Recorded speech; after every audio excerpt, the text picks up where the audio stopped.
ওষুধ সরবরাহের বাইরেও ফার্মাসিস্টরা স্বাস্থ্যসেবার অন্যতম গুরুত্বপূর্ণ অংশীদার। তাই বিশ্বের অন্যান্য দেশের মতো বাংলাদেশেও উদযাপিত হল বিশ্ব ফার্মাসিস্ট দিবস 2025। শুক্রবার অতীশ দীপঙ্কর বিজ্ঞান ও প্রযুক্তি বিশ্ববিদ্যালয়ে দিনব্যাপী নানা আয়োজনের মাধ্যমে পালিত হয় দিবসটি। কর্মসূচির মধ্যে ছিল বর্ণাঢ্য র্যালি, আলোচনা সভা এবং নারী শিক্ষার্থীদের জন্য বিশেষ স্বাস্থ্য পরামর্শ সেবা।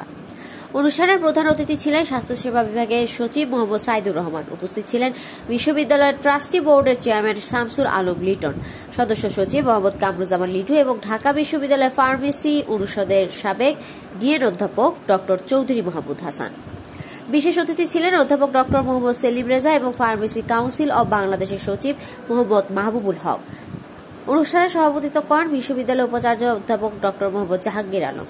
বক্তারা বলেন, ফার্মাসিস্টরা শুধু ওষুধের কারিগরই নন, বরং জনস্বাস্থ্য রক্ষায় অন্যতম পথপ্রদর্শক। এবছর প্রতিপাদ্য থিঙ্ক হেলথ, থিঙ্ক ফার্মাসিস্ট এই বার্তাই বহন করছে।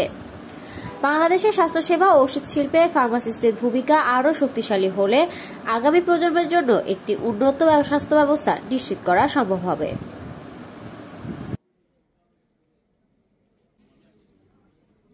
টেকনোলজির ফার্মেসি বিভাগের বিশ্ব ফার্মাসিস্ট দিবস 2025 অনুষ্ঠিত